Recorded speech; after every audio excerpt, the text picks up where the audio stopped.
2014 সাল কোরিয়ার ইতিহাসে ঘটে যায় এক হৃদয়বিদারক জাহাজডুবির ঘটনা। এতে প্রাণ হারায় একই স্কুলের অনেক শিক্ষার্থী। একজন সন্তানহারা মায়ের বুকফাটা আর্তনাদ আর তাকে ছাড়া বেঁচে থাকার যন্ত্রণা আপনার চোখেও জল এনে দেবে।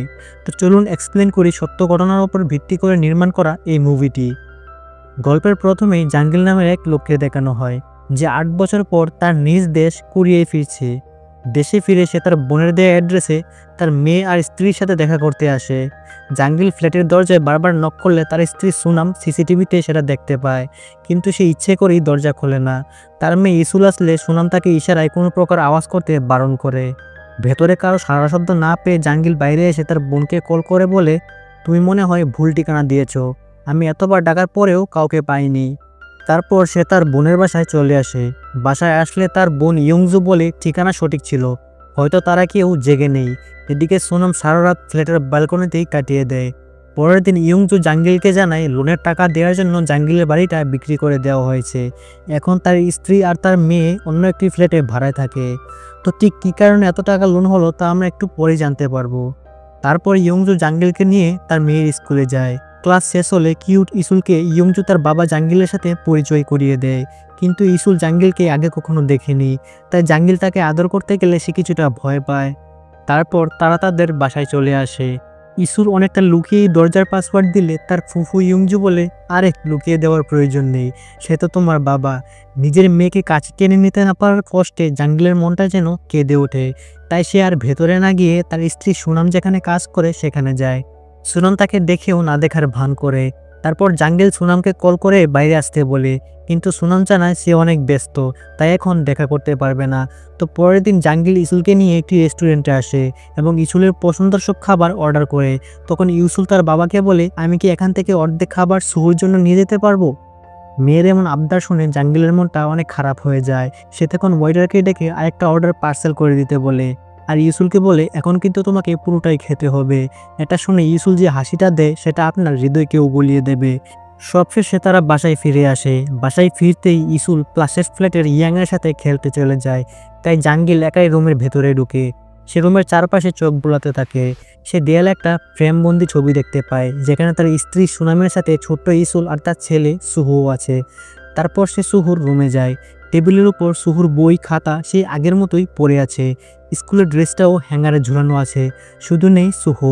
কারণ আজ থেকে কয়েক বছর আগে সুহু এবং তার স্কুলের সবাই জাহাজ ভ্রমণে বের হয়, কিন্তু আকস্মিকভাবে জাহাজ ডুবে সুহু এবং তার অনেক সহপাঠী মারা যায়। ছেলের এমন নির্মম মৃত্যুর কথা মনে পড়তে জাঙ্গিলের চোখ টলমল করে ওঠে। রাতে সোনাম কাজ শেষ করে রুমের দরজা খুলতেই জাঙ্গিলকে দেখে তার চোখে মুখে কিছুটা রাগের আভাস ফুটে ওঠে। তখনই পাশের বাসার উসুল এসে ইসুলকে খাবার খাওয়ানোর বাহানায় তার রুমে নিয়ে যায়, যাতে সুনাম আর জাঙ্গিল এখান থেকে কথা বলতে পারে। তো সুনাম কিছু না বলে ড্রয়ার থেকে ডিভোর্স লেটার বের করে জাঙ্গিলের সামনে রাখে, কিন্তু জাঙ্গিল সেটাতে সাইন না করে তা ফিরিয়ে দেয় এবং সুনামকে বলে সে যেন আরেকবার ভেবেচিন্তে সিদ্ধান্ত নেয়। তারপর সে সেখান থেকে বেরিয়ে যায়। তো পরদিন জাঙ্গিল ইসুলকে স্কুল থেকে বাসায় নিয়ে আসার সময় তাদের পাশের রুমের উসুল মিস্টার লি নামক এক লোককে নিয়ে আসে। জাহাজ ডুবে মারা যাওয়া ফ্যামিলিগুলোকে মানসিকভাবে সাপোর্ট দিতে একটি টিম তৈরি করা হয়, আর মিস্টার লি হচ্ছে এই টিমের প্রধান। তখন উসুল জাঙ্গিলকে জানায় তারা সুহুর জন্মদিন উপলক্ষে বন্ধুবান্ধব রিলেটিভ সহ অন্যান্য সবাই মিলে সুহুর স্মৃতিচারণ করবে। আর এ ব্যাপারে সুনামের সাথে অনেকবার কথা হয়েছে, কিন্তু সুনাম কোনোভাবেই রাজি হয়নি। তাই বাধ্য হয়ে এসে জাঙ্গিলের কাছে সম্মতি নিতে এসেছে। জাঙ্গিল ছেলের স্মৃতিচারণ করে বলে সুহু জন্মের সময় ওজনে একটু বেশি ছিল। সে সবসময় সবার সাথে ভালো ব্যবহার করত, সে অল্পতেই সবার সাথে মিশে যেত। সে অনেকটা অনুনয় করে তার ছেলের প্রতি। বিদেশে থাকার কারণে সে সুহুকে খুব বেশি একটা সময় দিতে পারেনি, তাই শত চেষ্টা করেও বিশেষ কোনো স্মৃতির কথা সে মনে করতে পারে না। পরে ইসুলের শিক্ষা সফরে জাঙ্গিল ইসুলকে সাথে করে নিয়ে যায়, আর সে জায়গাটা ছিল সমুদ্রের পাশেই। সবাই অনেক মজা করলেও ইসুল চুপচাপ দাঁড়িয়ে থাকে। তখন সবাইকে কাদায় নেমে ঝুনুক কুড়োতে বলা হয়। সবাই নেমে গেলেও ইসুল আগের জায়গায় দাঁড়িয়ে থাকে।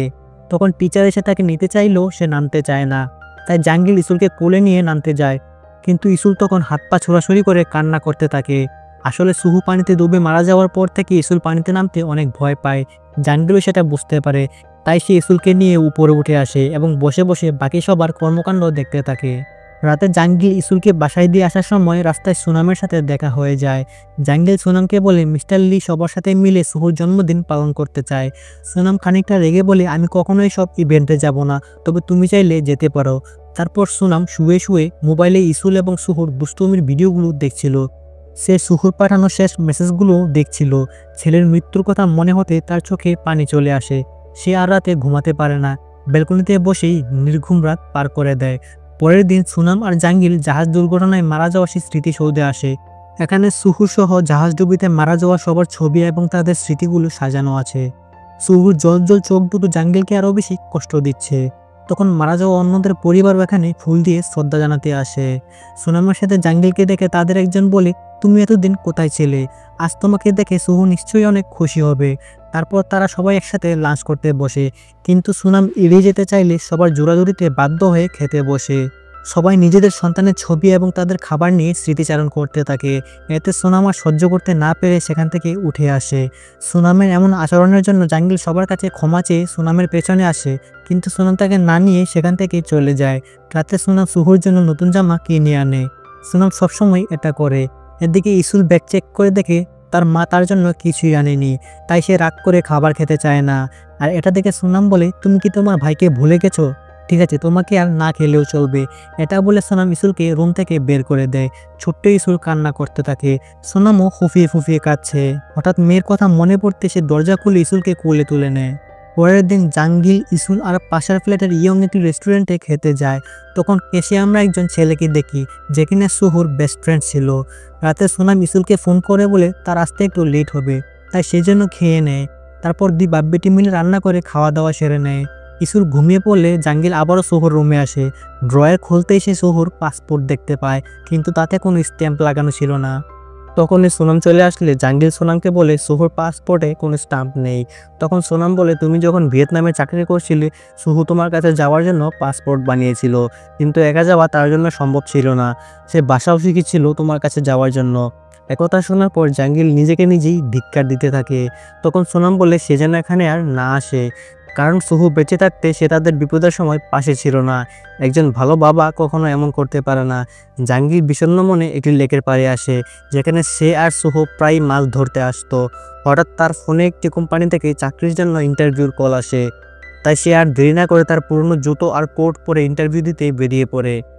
ইন্টারভিউ অফিসারদের মধ্যে একজন জাঙ্গিলকে আগের কোনো এক্সপিরিয়েন্স আছে কিনা তা জিজ্ঞাসা করলে জাঙ্গিল বলে সে আগে ভিয়েতনামের একটি কোম্পানিতে কাজ করেছে। সে কোম্পানির নাম বলতেই নিয়োগকর্তারা হতবাক হয়ে যায়, কারণ জাঙ্গিলের ওই কোম্পানিতে বড় ধরনের একটি অ্যামাউন্ট চুরি হয়েছিল। চুরি না করলেও ওই দোষ দিয়ে পড়ে জাঙ্গিলের উপর, তাই তাকে 3 বছর জেলে কাটাতে হয়। আর তার লয়ারের পিছনেই মূলত তাদের সব জমানো টাকা চলে যায়। সব কিছু খুলে বলার পরেও জাঙ্গিলের এই চাকরিটা আর হয় না। তারপর সে সুহুর পাসপোর্ট নিয়ে ইমিগ্রেশনে চলে আসে।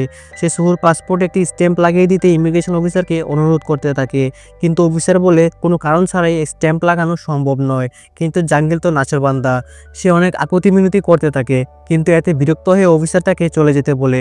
এবার সে কান্না করে বলে, পাসপোর্টে স্ট্যাম্প লাগানো আমার ছেলের স্বপ্ন ছিল, সে এখন বেঁচে নেই, তাই দয়া করে একটি স্ট্যাম্প লাগিয়ে দিন।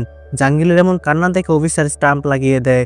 রাতে জাঙ্গিল সোনামের বাসায় আসলে সোনাম তাকে জিজ্ঞাসা করে সেখানে সুহুর জুতা নিয়ে গিয়েছিল। আসলে জুতোগুলো তার সাইজের হওয়াতে সুহুর জুতোকে তার জুতো মনে করে নিয়ে গিয়েছিল। কথার এক পর্যায়ে জাঙ্গিল সুহুর সরকার থেকে দেওয়া টাকার কথা জানতে চাইলে সোনাম বলে, ও তুমি তাহলে ক্ষতিপূরণের টাকা নিতে এখানে এসেছো? এ কথা শুনে জাঙ্গিল অনেক রেগে যায়। সে বলে, তুমি আমাকে এতটা নিচ কী করে ভাবতে পারো যে আমি আমার মৃত ছেলের টাকা চাইতে আসবো? সে আর কিছু না বলে সেখান থেকে বেরিয়ে যায়। সুনাম বাসায় ফিরে দেখে ইয়ং এবং মিস্টার লি সুহুর জন্মদিন পালনের জন্য তার ছবি এবং অন্যান্য জিনিসপত্র নিতে এসেছে। তখন সুনাম রেগে গিয়ে বলে, আমি এসবের কিছুই চাই না, প্লিজ আপনারা এখান থেকে চলে যান। অন্যদিকে জাঙ্গিল শুয়ে শুয়ে তাদের অতীতে একসাথে কাটানো সময়গুলোর কথা মনে করতে থাকে। সে আর সুহু একসাথে মাছ ধরছিল, পুরো ফ্যামিলি নিয়ে কি এক মধুর সময় কাটিয়েছিল সে। এসব ভাবতেই তার চোখ থেকে জল জল করে পানি পড়তে থাকে। তো পরদিন জাঙ্গিলের বাবার মৃত্যুবার্ষিকী উপলক্ষে তার চাচা সহ আরও অনেক রিলেটিভরা তাদের বাসায় আসে। তারা একসাথে খাবার খাচ্ছিল। তখন জাঙ্গিলের চাচা বলে, তুমি চাইলে ক্ষতিপূরণের টাকাগুলো আমার বিজনেসে লাগাতে পারো। তখন জাঙ্গিল বলে, সরকার থেকে দেওয়া ক্ষতিপূরণের টাকাগুলো আমরা নিয়ে নিই। একথা শুনে তার চাচা বলে, তাহলে আমি যে তোমাদের এতগুলো টাকা ধার দিয়েছি এগুলা কিভাবে শোধ করবে? তখন জাঙ্গিল কিছুটা রেগে বলে, আপনি চিন্তা করবেন না, আমি যেভাবেই হোক আপনার ঋণ শোধ করে দেব। এদিকে সুনাম জানালা দিয়ে বাইরে তাকাতেই সুহুকে দেখতে পায়। তাই সে তাড়াতাড়ি লাইট অফ করে ঘুমানোর বান করে সোফায় শুয়ে পড়ে। তখন সুহু এসে তার মাকে ডেকে বলে, আমি জানি তুমি এখনো জেগে আছো। ঠিক তখনই রুমের লাইট জ্বলে উঠলে সুনাম বুঝে যায় এটা কেবল তার স্বপ্ন ছিল। তারপর সে সুহুর রুমে গিয়ে আনমনে সুহুর সাথে কথা বলতে থাকে। সে বলে, সুহু দেখো বাবা, আমি তোমার জন্য নতুন জামা কিনে এনেছি, বাইরে প্রচণ্ড ঠান্ডা, এটা পরে নাও বাবা। তুমি কোথায় চলে গেলে কলিজা, আমি যে আর সহ্য করতে পারছি না। এটা বলে সে ফুফিয়ে কান্না করতে শুরু করে। তার এমন আত্মচিৎকার শুনে জাঙ্গিল তার কাছে ছুটে আসে। সন্তান হারা মায়ের চিৎকারে সব যেন স্তব্ধ হয়ে যায়। তার বুক ফাটা কান্নার শব্দে পাশের ফ্ল্যাটের উসুল এসে তাকে বুকে জড়িয়ে নেয় আর জাঙ্গিলকে বলে জলদি করে ড্রয়ার থেকে সুনামের মেডিসিনগুলো নিয়ে আসতে। জাঙ্গিল মেডিসিনের প্রেসক্রিপশন দেখে জানতে পারে ছেলের এমন অকাল মৃত্যুর শোকে সুনামের মানসিক অবস্থা অনেক খারাপ হয়ে গেছে। তাই আজ জাঙ্গিল সুনাম ঘুম থেকে ওঠার আগেই ঘরের সব কাজ শেষ করে সুনামের জন্য নাস্তা তৈরি করে। খেতে খেতে সুনাম বলে, তুমি কেন সুহুর জন্মদিন পালন করতে চাচ্ছ? তখন জাঙ্গিল বলে, সুহু বেঁচে থাকতে বাবা হিসেবে আমি তার জন্য তেমন কিছুই করতে পারিনি। মিস্টার লি যখন সুহুর ব্যাপারে আমাকে জিজ্ঞাসা করছিল তখন আমি তাদের কিছুই বলতে পারিনি। সুনাম বলে, ঠিক আছে, তুমি চাইলে যেতে পারো, কিন্তু আমি যাব না। তখন জাঙ্গিল অনেকটা নরম সুরে বলে, কাল সুহুর জন্মদিন, সুহু নিশ্চয়ই সেখানে আসবে, আর সুহু আমাদের একসাথে দেখলে কতই না খুশি হবে। একথা শুনে সুনাম জন্মদিনের পার্টিতে যেতে রাজি হয়। তো সুহুর জন্মদিনের পার্টিতে সুনাম আর জাঙ্গিল ছাড়াও সুহুর অনেক বন্ধুবান্ধব আসে। তখন প্রজেক্টরে ছোট থেকে সুহুর কাটানো সব মুহূর্তগুলো ভিডিও আকারে দেখানো হয়। সুহু সবসময় তার মায়ের কাজে হেল্প করতো, গান গাওয়া থেকে খেলাধুলা, সব কিছুতেই সে খুব ভালো ছিল। তখন সুহুর এক বন্ধু বলে তার ভালো ব্যবহার এবং পার্সোনালিটির জন্য ক্লাসের সবাই তাকে খুব পছন্দ করত। ছেলের ব্যাপারে প্রতিটা বাক্য সুনাম আর জাঙ্গিলের চোখে পানির বন্যা বইয়ে দেয়। তখন সুহুর এক বন্ধুর মা সেখানে দুধের প্যাকেট নিয়ে আসে। জিজ্ঞাসা করলে সে জানায় সুহু যখনই তার বাসায় আসতো তখনই একাই সব দুধ খেয়ে শেষ করে ফেলতো। এটা শোনার পর উপস্থিত সবাই হাসতে শুরু করে।